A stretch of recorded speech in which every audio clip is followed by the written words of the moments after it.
welcome to an episode of LDtvTalk. I'm Lynn Dominic, and we're here live every Wednesday at 11 a.m. Eastern, and we replay 8 p.m. Eastern Time, again on LDtvTalk. And my special guest today is friend, colleague, superstar entrepreneur, Jennefer Witter. Jennefer is the Chief Executive Officer and founder of a public relations firm called the Boreland Group. She established it 16 years ago. It's headquartered here in New York City. The agency specializes in women-led, minority-owned corporations.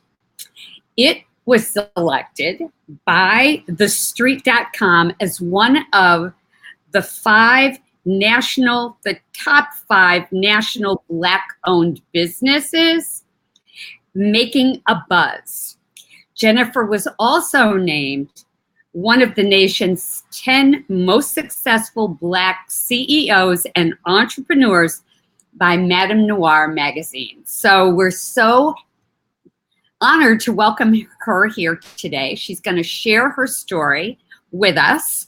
And then we're going to go back and forth. We're going to ask questions. I have seen Jennefer speak on numerous occasions. I've seen her in interview format, and I've seen her as a stand-up presenter. And she's just terrific. So we're going to ask some great questions, and she's going to share her fabulous wisdom with us. So with that, I turn it over to you, Jennefer. Lynn, it is fabulous being on your program, and congratulations. You've been having, such a wonderful launch with wonderful guests, and it really has been a fulsome interview series. So I'm honored to be one of your guests and to share my knowledge with your audiences. So we're all ready to go, and I can't wait to delve into the interview and the conversation. Okay, that's fantastic. Well, you founded the Boreland Group 16 years ago. I know there's a backstory to that. So please share that. Let's start from the beginning and of the Boreland Group, but also a little bit about your background and what led you to actually creating your own business. Okay, well, I started the Boreland Group 16 years ago, and I have been in public relations in total about 35 years. And I fell into PR. I studied journalism in Fordham University. And when I started looking for a job when I graduated, which was around 83, people don't remember that was the worst recession since the Great Depression. And I went to Fordham University and I crossed the street to the Botanical Garden and I offered my resume to the personnel director who looked at it. And even though I worked for the student newspaper and I had my own radio program, he was like, "We don't want you here." And he literally threw the resume away. And then March Lovera, who was director of public relations, fished my resume out of the trash bin and said, "Bring her over." And that was the first time a woman advocated on my behalf, the first time a woman believed in my skills and gave me a chance. And that has been indicative of my life. And we'll touch upon that later on about how women have to help women in order for all of us to succeed. So I fell into public relations. I had studied journalism, and it turned out I had a natural knack for it.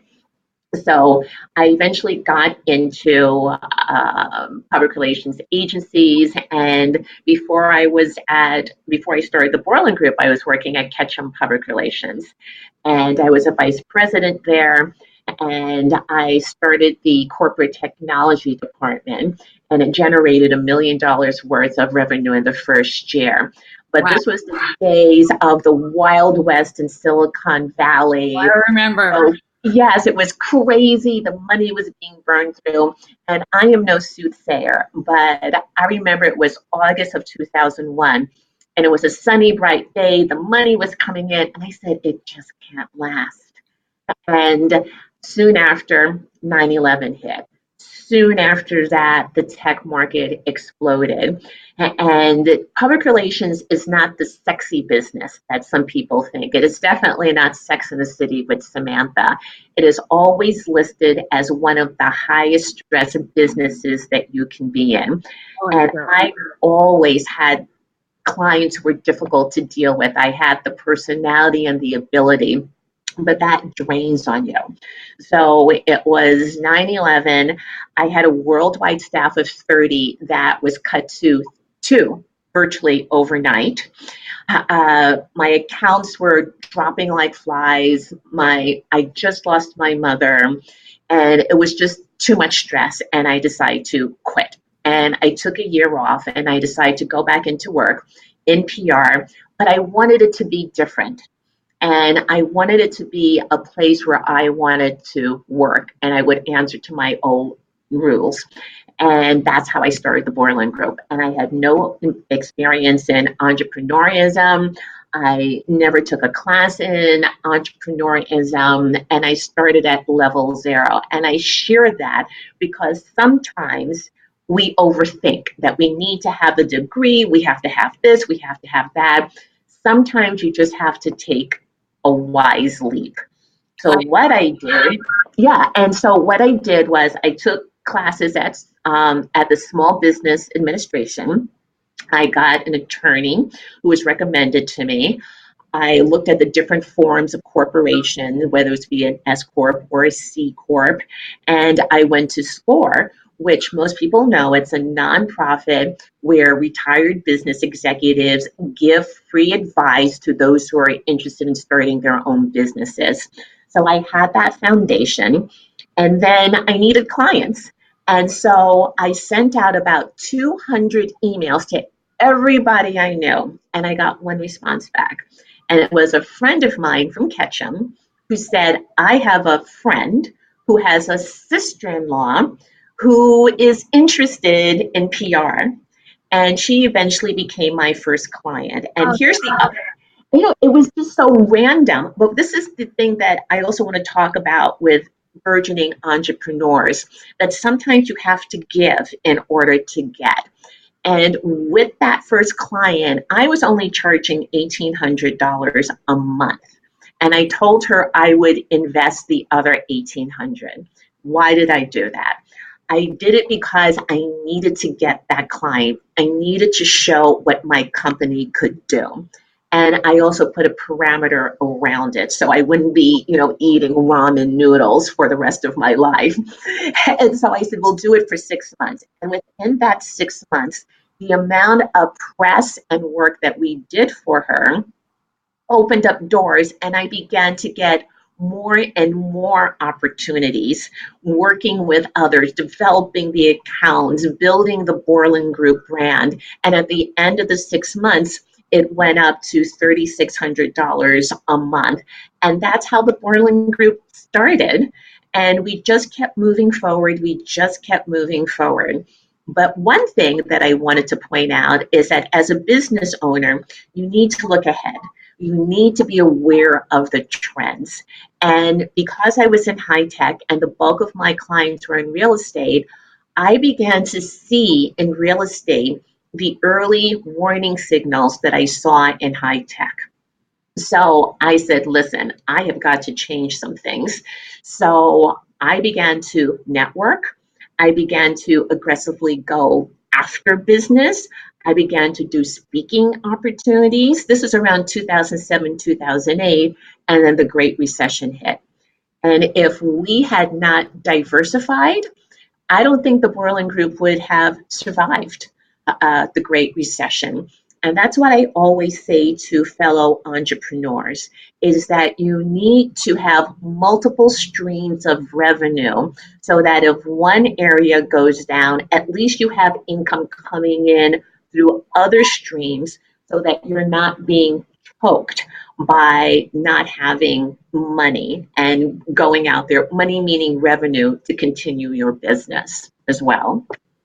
Yeah, I think so important.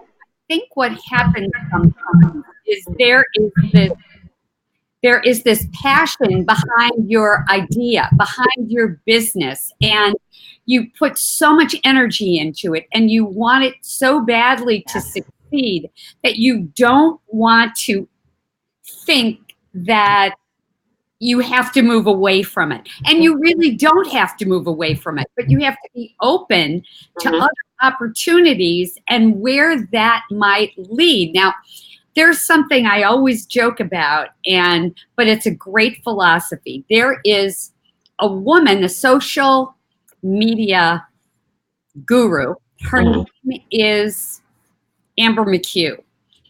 And she does online courses, but one of the things that she always talks about, and I've already mentioned it on the show before, but it's always good to reiterate, is that you've got to picture yourself standing and in the rain, and instead of water coming down, money is coming down. 100s, 50s, 5s, 10s, 1s. Which ones do you go after? You go after the $100 bills. So if you're seeing something where you're only getting the ones, you've got to shift that and try to get the revenue from the $100 bill stream. And it's just a good philosophy. Wouldn't you say, Jen?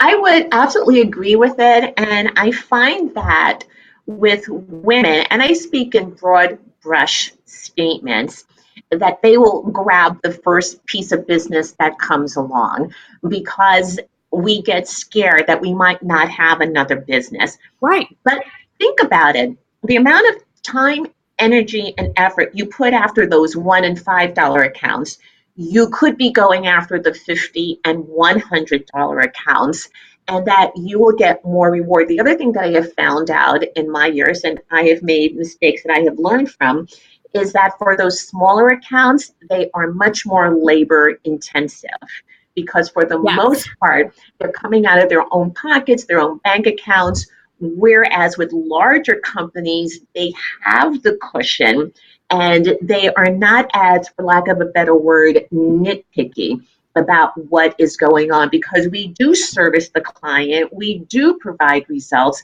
But again, the anxiety of these clients that are the $1 and $5 accounts, it's not worth it at the end for that stress, because the pressure of work is always going to be there.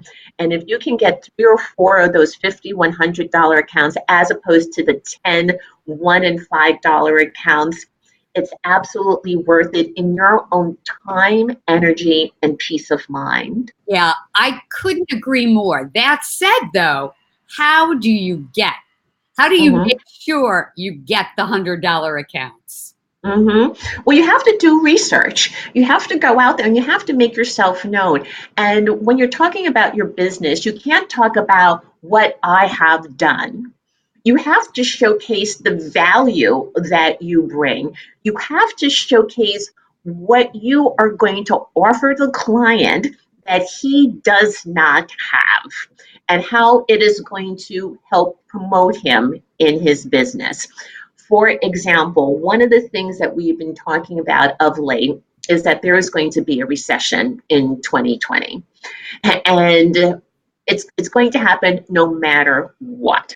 And so you have to be prepared. And the way I talk about it is you have to get your unfair share of attention, because wherever there is a challenge, guess what? There is an opportunity. So you have to make sure that you are well positioned, not only to survive the recession, but also to thrive during it. During the Great Recession, believe it or not, my company grew. That is because I diversified. I had military accounts, I had business accounts, and I also had real estate accounts. And you have to make sure that as you're moving forward, as I said earlier, you keep your eye on the ball and you look for clients that have longer staying power. But to sign the client, you have to express express the value and how you can protect them, not just during the good times, but during the dip that every business goes through, every economy goes through. Because while others are failing, guess what? You can be the one staying out there and saying, here I am, come to me, and here's why I am being successful. And that will attract the customers, that will attract talent, especially now that we are less than 4% unemployment, and that will assist you rolling forward regardless of the external pressures. Yeah, that's really great. So the anticipation is so vital. You must live 6 months from now or a year Yes. from now rather than in the present moment in order to know exactly what you need to be aware of so you don't get caught. Exactly. Now, one of the things that you actively promote and that I think really kind of flows organically into what we just talked about was creating that personal branding situation. So there's an identity behind what you stand for. There is a focus, there's a clarity. Can you speak a little bit about how one goes about creating a personal brand and how you use your personal branding every day in your business? Okay, well, with personal branding, and I give seminars on this, is that it defines who you are, what makes you unique. It will make you not only stand out in a crowd, and this is what Jeff Bezos says, which I think is really on point. A personal brand is what people say about you when you're not in the room. So that means the perception is meeting the reality, and that people are not hearing what you're saying, but they're listening to what you're saying. And then in developing the personal brand, you have to make sure that it is sticky, that it stays with people. And I did a presentation, and at the time, my personal brand started off with, I make people famous. And then I would go into what I did. Then I went around the room, and there were like maybe 10, 15 women who talked about what they were doing. And then I went into the branding, and I talk about the 7 steps that you need to create in order to develop a personal brand. And at the step was, developing the positioning statement. And I went back to the women and I said, do any of you remember what the other woman said about her brand, or any woman in here said about who she was? And the only one that they remembered was mine, because it stayed with them, it attracted them, it held them. So you have to create a branding statement that not only resonates, but is sticky and says who you are and what you are. But before you do any of it, and this is the first step of creating a personal brand, it is, what is your objective? What do you want the personal brand to showcase? Are you transitioning from one business to another? Are you looking to get a promotion? Or what are you looking to do? Are you looking to become a spokesperson, a media personality? What are you looking for this brand to support you? And once you develop that brand, then you go about creating it so it will support that goal. Another key step in creating a brand is to do an audit. An audit is basically a fancy word for a survey, and it's like 5 or 6 questions. And I have information about this in my book. As a matter of fact, I think personal branding is so important. It's the first chapter in my book. Fantastic. And we're gonna LDT TV Talk Group. We're gonna give away a book, actually. Yay. And we'll have the link to where you can order Jennefer's book. So, thank you so much. I wanted to get that out there because it's really important. And carry on. It truly is great. And so with the audit, it is, as I said, a survey, and you go to your colleagues, you go to your networking associates, you even go to your friends and your family members, because they can be resources as well as getting you business referrals. And you ask 5 questions. And the first question should always be, what do I do? And people think, of course, people know what I do. You would be surprised at how people think that they know what you do. And then when they write it down, you're looking at it and it's just like, not exactly. Then the other thing is like, what are the adjectives that people use to describe you? And this is a newer question for me, because I have a friend, we were having dinner, and out of the blue, she goes, I'm going to describe you in 5 adjectives, and you do the same for me. And she went first. And one of the adjectives that she used for me was vivacious. And I think of myself in many different ways. I never thought of myself as vivacious. And it made me think, how are people viewing me?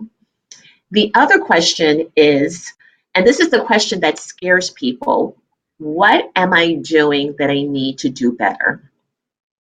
Nobody wants to hear criticism, but you have to keep in mind this is constructive criticism. They're not looking to slash and burn you. And in order for you to move ahead, you need to know what don't they like. And I did an audit at the beginning of my company.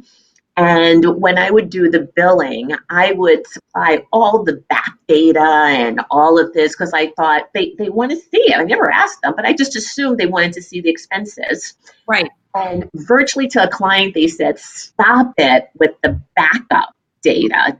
Just write down what the expenses are. We trust you. It is fine. And all that paper and time that was putting against it, they were not liking it. So, so it helps to see what you think the reality is and what the perception is, and it helps you merge the two together. And then there were a couple of other steps. You have to research yourself online, see if you're even online. Is what out there supporting the brand that you want to be? Are you finding crazy things about yourself? Are you even on not social media, but does your name come up? Exactly. And if it's not, then that's an issue. So you put all of this research together, what you found, the audit, and then you read it.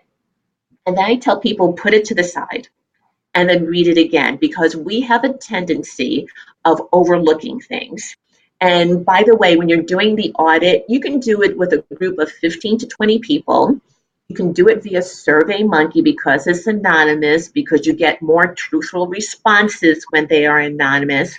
And then you put it all together, you see what is surprising you, what is hitting the mark in terms of reality, what are the perceptions that are out there, and then from all of this data, you create the positioning statement and the message points. And the message points are the items that you can't have a 15-line positioning statement. People will walk away. You have to be able to describe yourself in 60, 65, 75 seconds. But then people are going to be, Lynn, tell me more about yourself. Mm-hmm. So those messaging points are going to be the items that you can continue to talk about. The one thing that I say is that with that first line of what you're going to say, it has to be engaging. But you have to support it. And I'll use an example. I was at a networking meeting and we were going around the room, introducing ourselves. And this woman came up and she says, I'm a magician. And it was a fabulous opening line. And all the women perked up and said, oh, tell me more, tell me more. This woman droned on for at least 10 minutes. People began to, and I was looking around the room, you could see them wandering off or, doing the surreptitious, phone thing. She had such a great line and she lost them. So you have to make sure that you have that great opening line, but that you have the support that will continue to build that interest in you. And then again, with personal branding, it breaks through the clutter and makes you stand out. So those are like the steps that you need. That's great. So how often do you do a refresh or a check-in or a reset on your personal branding, or is it an ongoing process? That's one of the steps, and it's you need to refresh it. You don't have to refresh it every 6 months. That's too much. Maybe like every 18 months to 2 years, and you see what is happening in your life. For example, when I was saying I make people famous, the focus of my objective was the Boreland group, the PR group. Right. But I do a lot of different things. As I said, I'm a public speaker, I'm Yep. a PR coach. So I have shifted it and I said, you know what? I'm a wearer of many hats. And then I go into like 2 or 3 things that I feel that audience would be most interested in. You can mix it up. You're not a robot. You can see what the group is going to be most interested in and then tailor your statement to them. And then that way you can continue to, get the people in. There's still a thread of what I say before about, making people famous, because I still talk about the PR company. But I also talk about the paid speaking engagements that I do. I talk about, the book. I talk about, other things that I do that is under the umbrella of the Boreland Group. And people are understanding it. So I would say like every 2 years, just to do a quick check and if necessary, a refresh. And even if you just change some words around, just to keep it, don't keep it static. Just freshen it up. Like you should always freshen up your social media pages. Yeah. So one of the things that I think is extremely important to you and obviously to our relationship is the fact that we met through a networking group. Yes. Yes. And I know that if you don't have those connections, your branding just goes far. But through networking, you're really able to expand your universe and who you speak to and how they know you. So we met through a group called Elevate.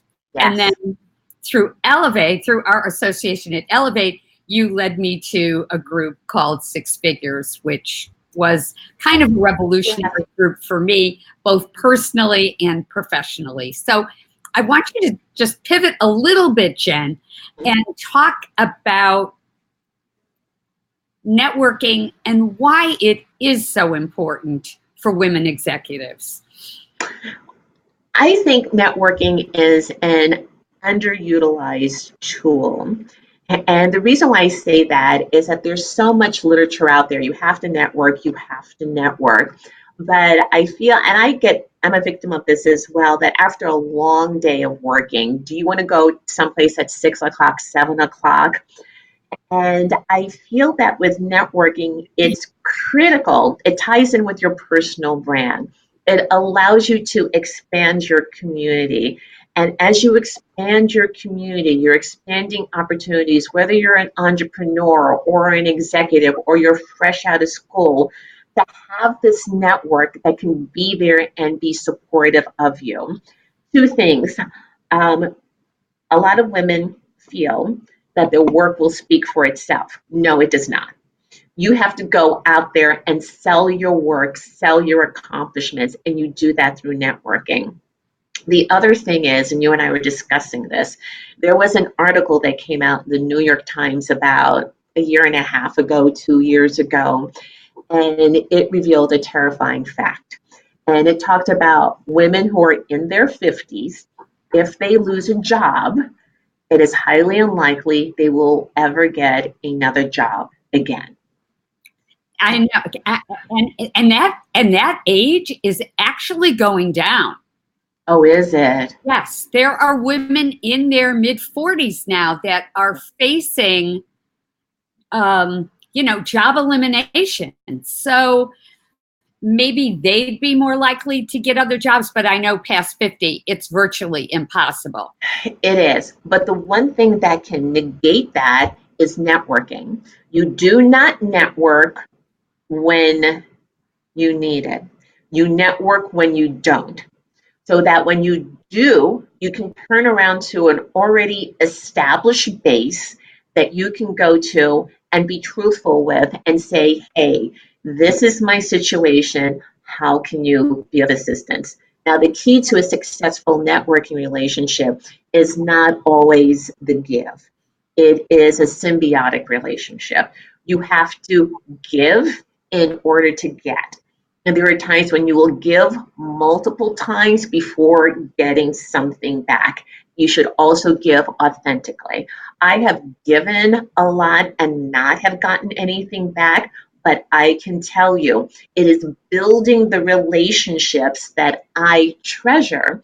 And if I need it down the road, they are absolutely positively there. It's like having a lint squad. You know, they're behind you, they are supportive of you, and they know that you are a true, and to use that word again, authentic person because of the relationship you have built. And I would say that with networking, and again, I fall down on this as well, is that it's only as good as the follow up. And so you have to continue the relationship. Are you going to continue the relationship with every woman you know? No. But are you going to create, let's say, here are the 10 women I really want to stay in contact with? And you do it like that. And it doesn't mean that you have to have coffee with them every week. It can be looking at their social media pages and liking or retweeting. Or as Sally Krawcheck, who is the head of Elevate, says, I'll send an article to them that I think will be of value. For my speaking engagements, I will invite people to attend if they are interested. So it's all these, what I call these little touches that you stay in front of them and you're giving them invitations, you're sending them articles, you're doing this, you're doing that. And one of the things I started to do of late is saying, if you want to have a 10-minute call about, because I'm asked about that frequently, and I can't, and a lot of times someone will say, can we go for coffee? Can we do this? And I just don't have the bandwidth to do, multiple coffees. But what I can do is a 10-minute call. And it was a friend of ours yesterday that I was having a conversation with. And actually it went 30 minutes, but it started out as a short call. And it was just giving her information that she needed. So you can do it according to your calendar, these 10-minute breaks. And again, it's building the relationship. You're helping women because, as you can tell, I'm a passionate advocate for women in the workplace. Yep. And one of us becomes, yes, and when one of us becomes stronger, guess what? All of us become stronger. So if a 10-minute conversation can assist you in realizing your goal or having clarification about something, go ahead, do it. Let's do it. Right. I think that is so important. And in this day of FaceTime and Zoom and Skype, it's you can connect. I mean, you can bring your water or your coffee or your wine, and of course, it's not the same as sitting next to somebody, but it's the next best thing. You're really you're there in a situation where it's just the two of you, and able to really have a conversation about some meaningful things. So I'm all for that. I think it's really important. I value networking. I try to go to events as much as possible and also follow your lead. Stay in touch with those 10 people that you want to be in touch with and that you have a really good rapport, because they're going to have your back. And they're going to be the ones who are going to tell you and recommend you and it just kind of be there for you. So exactly, it's great support. And I think that, we're in New York, but there are places across the country where women can network. And it's not just confined to New York. So I think that there are a host of networking groups out there. And of course, Google is one of the best information sources that you can find in order to really kind of find out what's there. So we talked about branding. Yes. Networking. We're going down this funnel. Public speaking, which I know is a fabulous forte of yours. I've seen you speak at the 92nd Street Y. I know you've spoken at the Pentagon. So, I've teased our viewers twice already. 92nd Street Y, which is no small feat, and the Pentagon, obviously, which that's no small feat either. So tell us about that aspect of your business career, Jennefer. How did you end up on that public stage? And how do other people get on the public stage? I started small. Again, harkening back to the earlier part of our conversation, around 2007, 2008, I was broadening my own brand in association with my company's brand. And so speaking was a tactic in order for me to enhance my visibility. And so I began speaking at libraries, the Science Industry and Business Library in New York. I did several presentations there. And what you have to realize is that you have to start small if you don't have a nest of speaking engagements. And libraries are one of the best places to go. Then you have to look at the topics. What are people interested in? What is your expertise? And again, with speaking, and this is what I say with all of my presentations, you know how you sometimes go into these conferences and you're there for 40, 45 minutes, and then you walk away and it's like, well, that was okay, but what do I have? Right. It's like, these 40,000 foot highfalutin, this, that, and it's so annoying. And what I do is that for every presentation that I do, that the attendees walk away with practical information that they can immediately implement into their professional models. I give them hard tools. The other thing that I do is that as much as possible, I will engage the audience with exercises because that will help them to absorb the information more. They pay more attention to it. And I also say with them that you need to, during the part of the presentation, you need to, if you have a question, of course, there's going to be a Q&A section at the end. But if you have a question, ask during the presentation.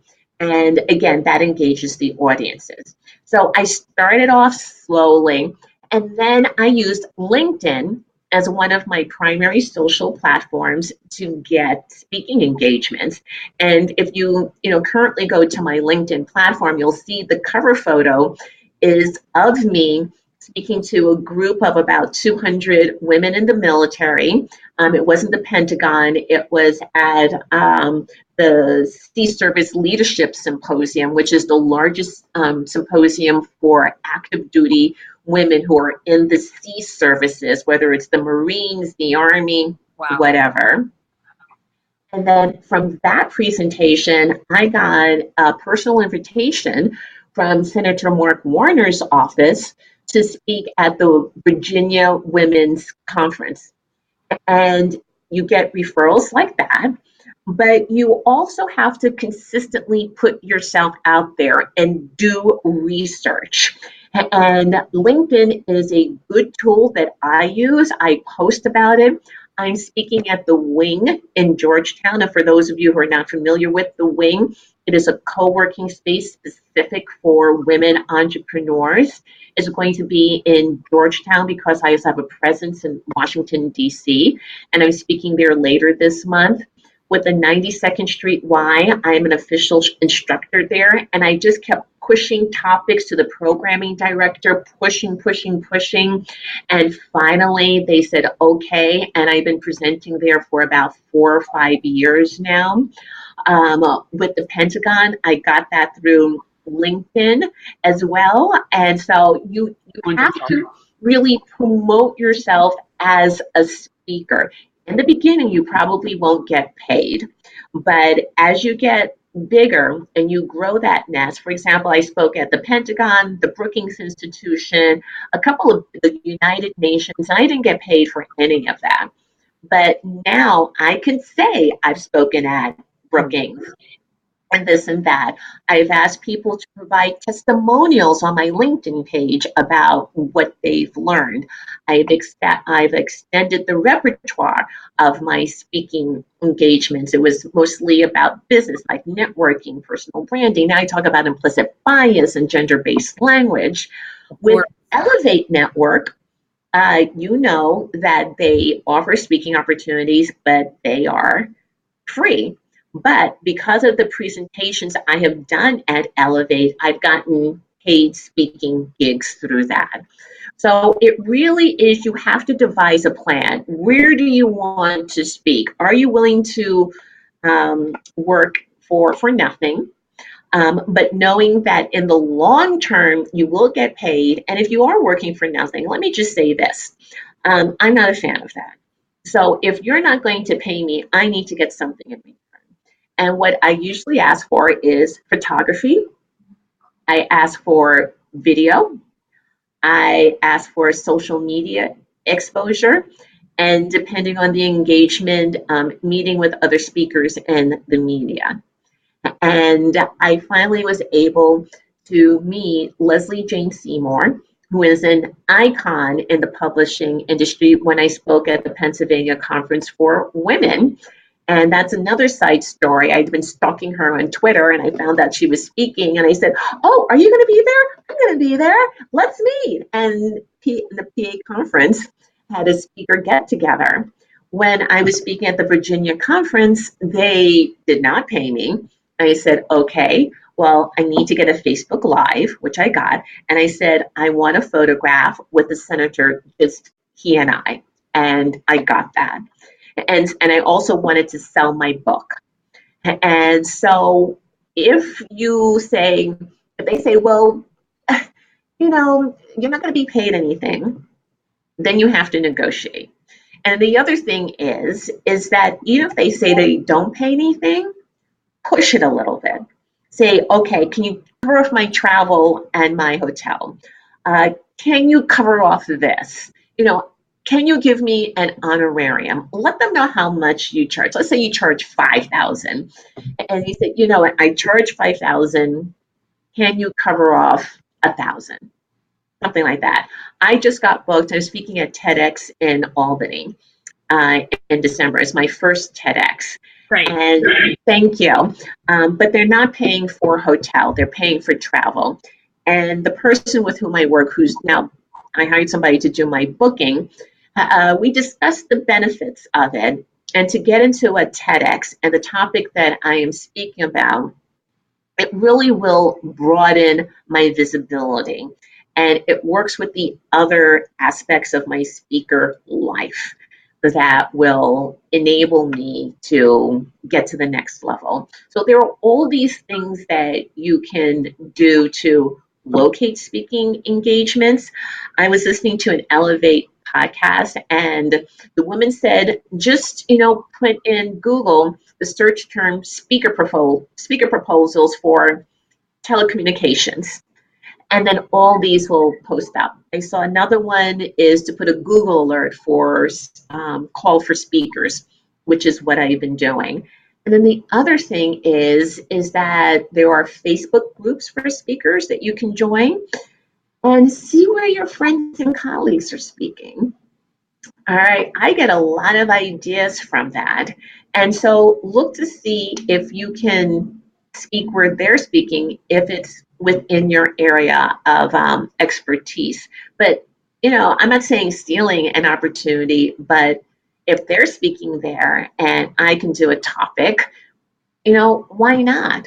I think it just goes along with what you said about anticipation. It's keeping those feelers open. It's about the broad vision. Yeah. It's about knowing how things should come together to help you, your business, and your brand move forward. So you talked about the personal branding. You talked about the networking. You talked about the public speaking. it all aligns, it all goes together to create a stronger brand for you and your business. So it all works together. So one of the things that I've seen you talk about is social media. Now, it is a changing landscape more than ever before. Truly. Just kind of give us some of your observations on how we can stay ahead of the curve and some of the little things we can do to help that circle of getting our brand stronger through the ancillary opportunities of social media. I would say with social media, it can be overwhelming. And it's like, oh my gosh, it's this, it's that. All right. I would say focus on one platform at the beginning, which is the one, not the one that you want to be on, but the one where your audiences are. As I was reading on Twitter yesterday, another PR professional said, fish where the fish are. And if it's LinkedIn, if it's Facebook, if it's Twitter, be where they are and just focus on that, because it does take a lot of time to build a reputation and engage. And for example, with Facebook, you need to post between 3 and 5 times a week. LinkedIn, 20 times a month, which is once a day. Twitter, and when I tell this to people, they go, are you kidding me? You have to post a minimum of 7 times a day. The life of a tweet is about 7 minutes. On Facebook, the life of a post is about 2.5 hours. I'm not sure about LinkedIn. I haven't been able to find those numbers. I am also on Instagram, but I still haven't really figured out how to make it work for me.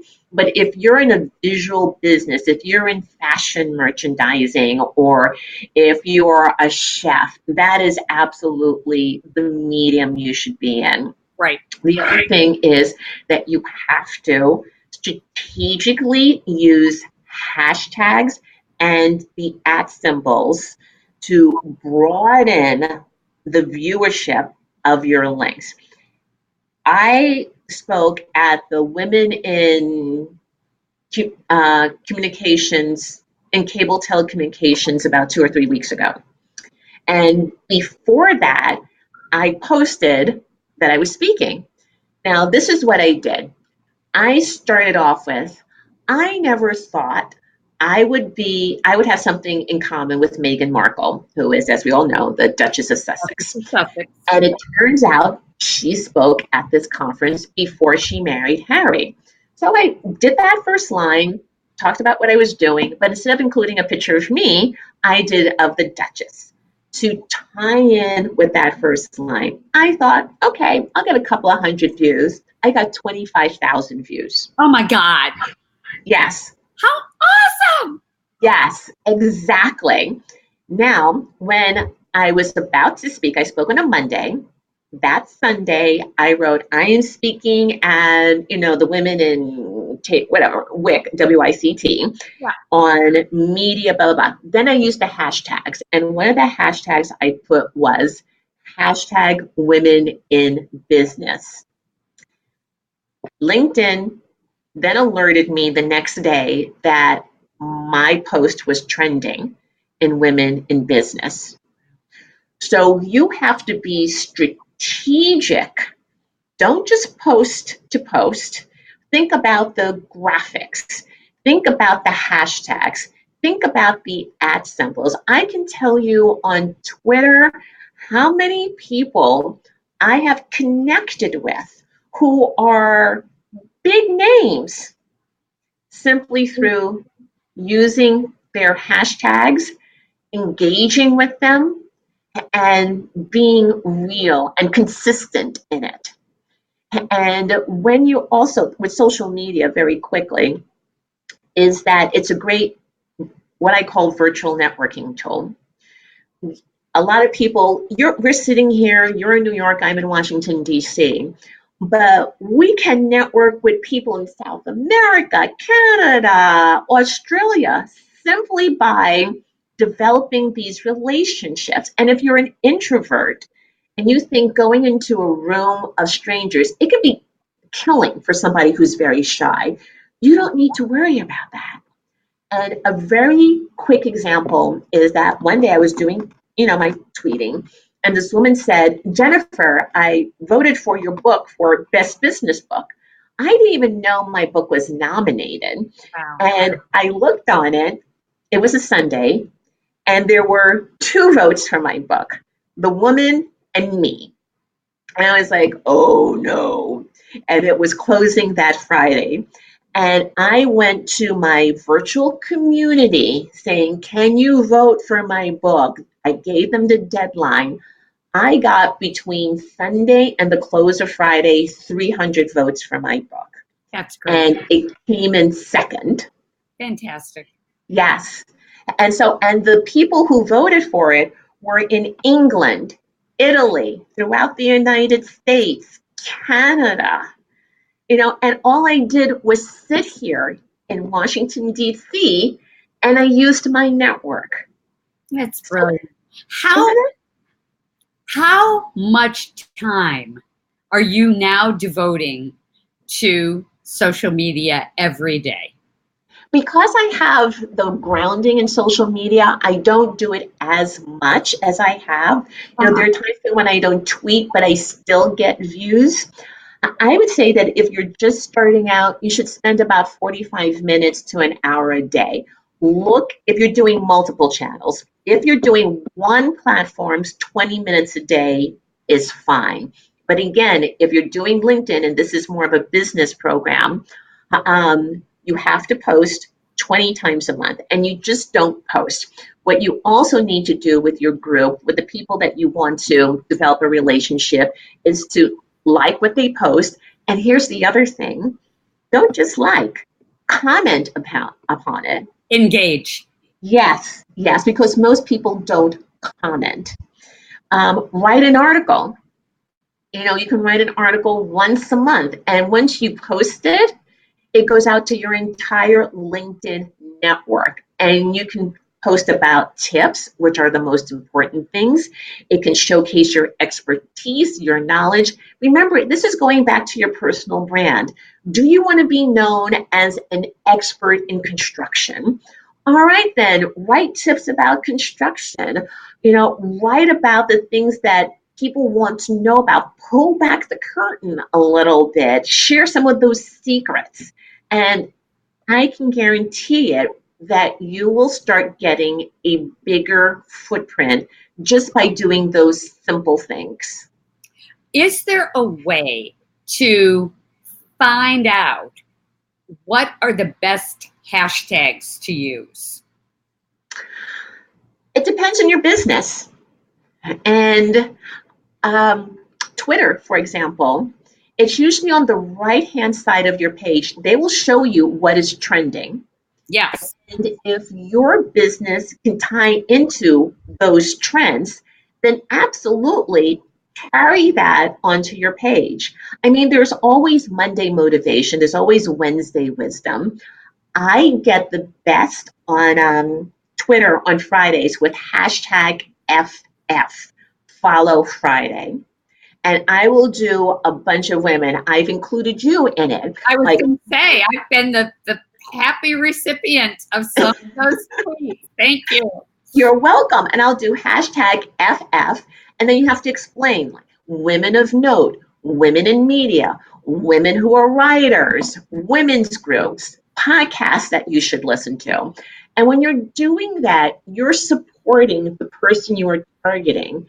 And the feedback that I get from that is tremendous, So if you want to start out small, Twitter has what is trending.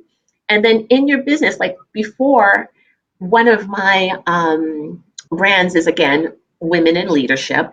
And I will post, women in business, women leadership, women small biz, women entrepreneurs. There's a consistency to it.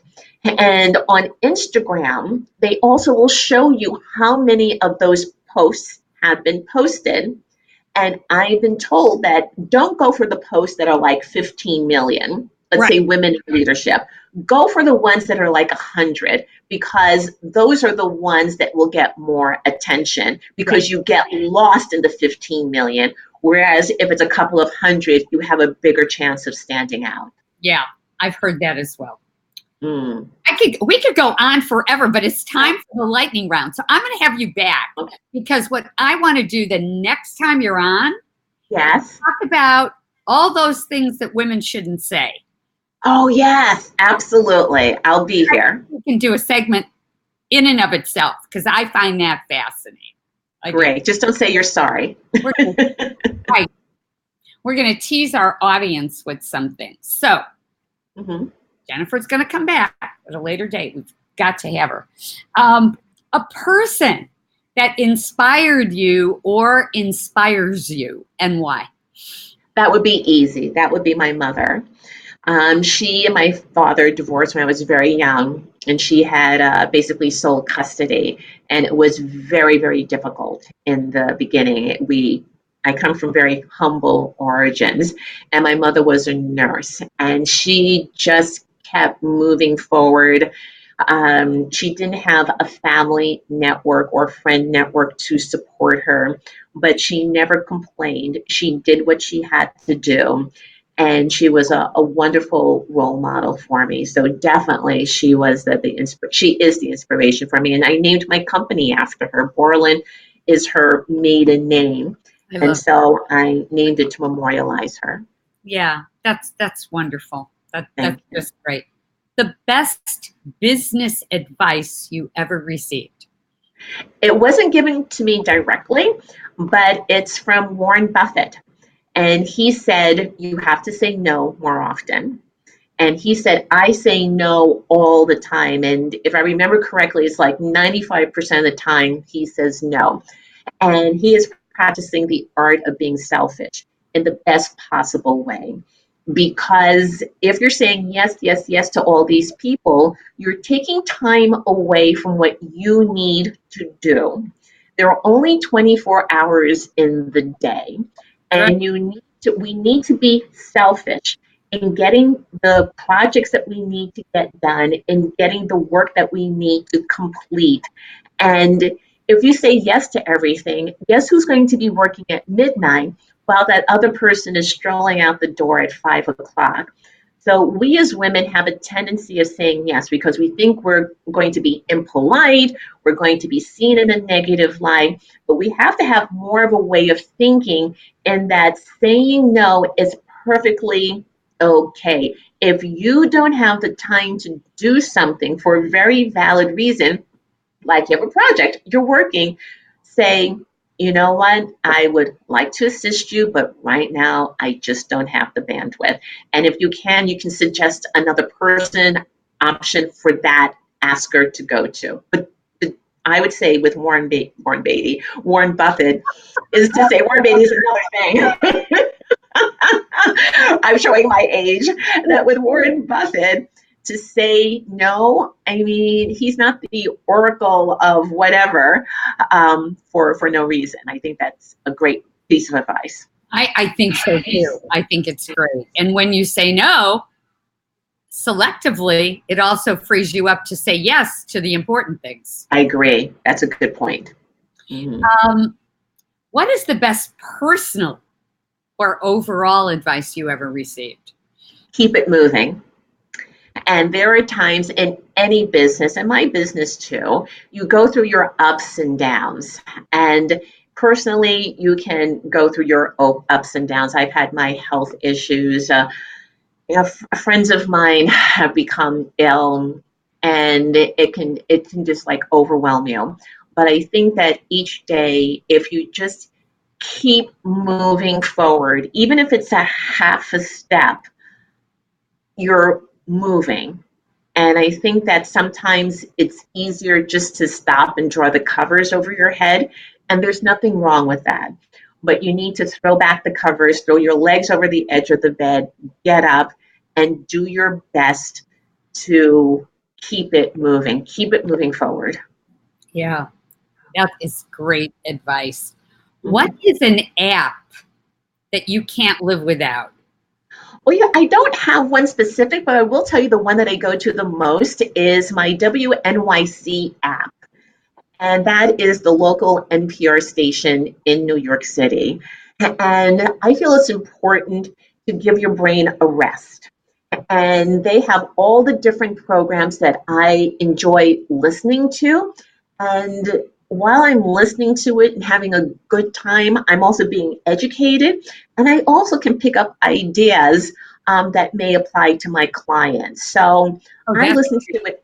Yeah, I listen to it quite frequently. And again, it's just such a broad range because in today's world, this is not a political statement. There is so much talk about politics that it can get overwhelming and, yes, boring. And I want to hear other things. I want to hear Fresh Air with Terry Gross. I want to hear Death, Sex, and Money with Anna Sale. I want to hear Pop Culture Happy Hour. And it just opens up the world, away from the drumbeat of what is being thrown at us day after day. Right. I think that's great. Mhm. How about a charity that people may not be aware of, but that is doing great things? I would say that it would be the cancer support community. They are known, but I think that they have a big footprint. The reason why I'm choosing them, they are an ex-client of mine. And as I mentioned, some friends of mine have come down with health issues, including one friend who just found out she has cancer.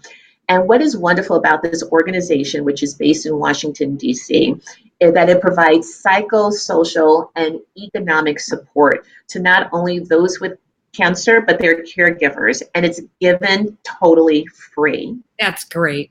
It is. And there are chapters in New York. I believe it's called Gilda's Club in New York. Right. And they do studies, they have yoga meetings, they have support groups, and all you need, they have a phone line 24/7 where if you just want to talk to somebody, you feel overwhelmed, you can call them up. They are a wonderful organization. And again, you can take advantage of them for free. And it's the Cancer Support Community. That's great. Yeah. A book that made a difference in your life. You can kill them, but they can kill you, but they can't eat you. And that was written by Dawn Steele about 25 years ago. She unfortunately passed away from cancer. And she was the first woman to head a major motion picture studio. And she herself came up from nothing. She didn't have a college degree. She literally fell into it. And this was the first, one of the first autobiographies where she told everything. She showed her insecurities.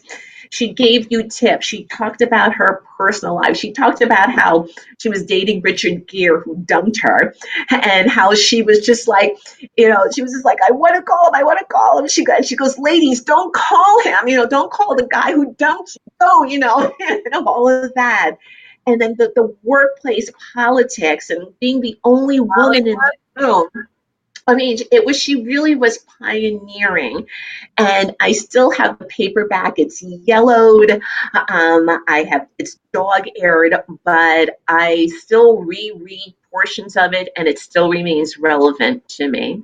Great. Well, we're going to post all of this on the LDtvTalk Scoop. So we'll have, and we'll also, again, your book. Book. There it is. And if you have, as I have, just enjoyed,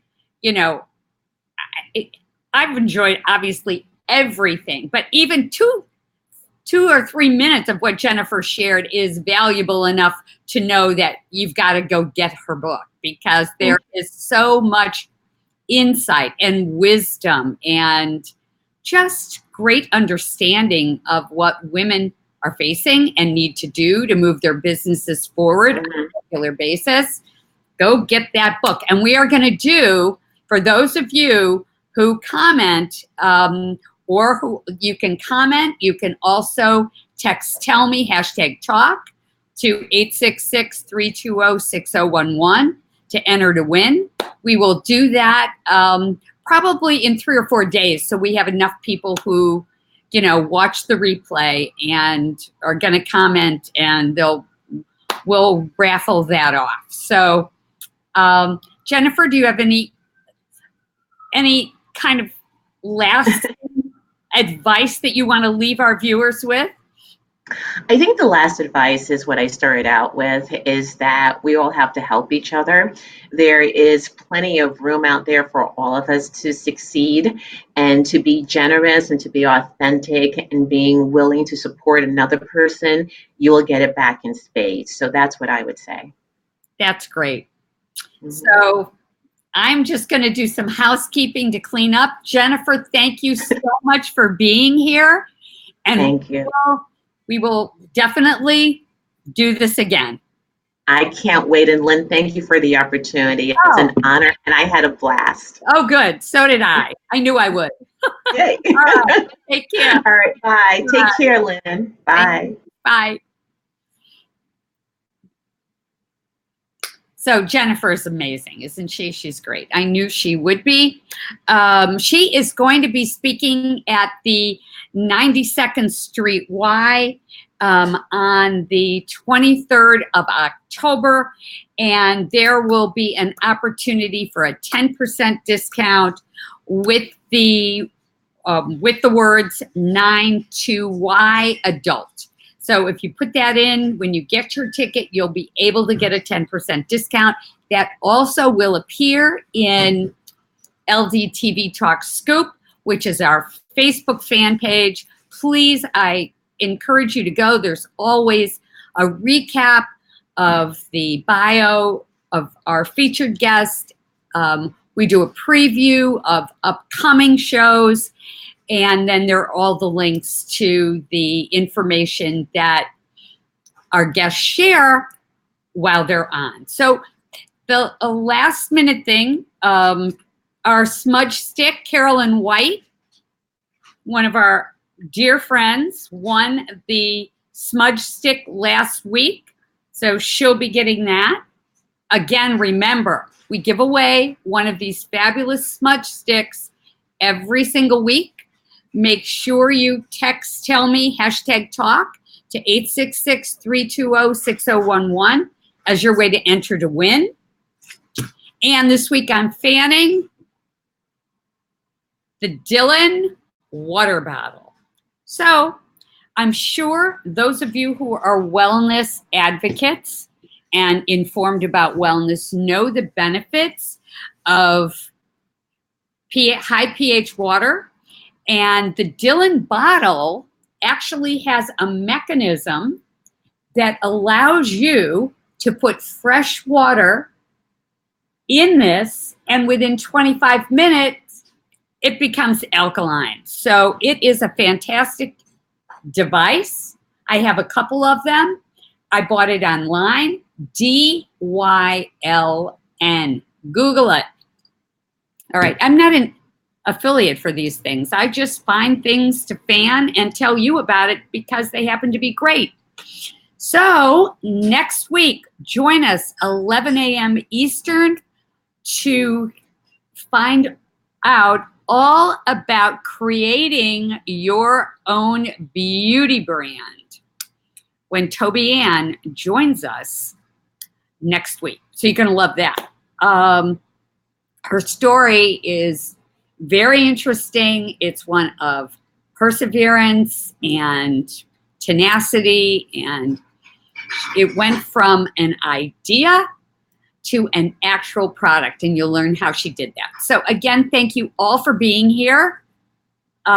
Remember, Jennefer is at the 92nd Street Y on October 23rd. For those of you in New York, and for those of you who want to check out her book, The Little Book of Big PR, go to the Scoop and you'll find out how you can buy it. All right? Thanks again. Bye-bye.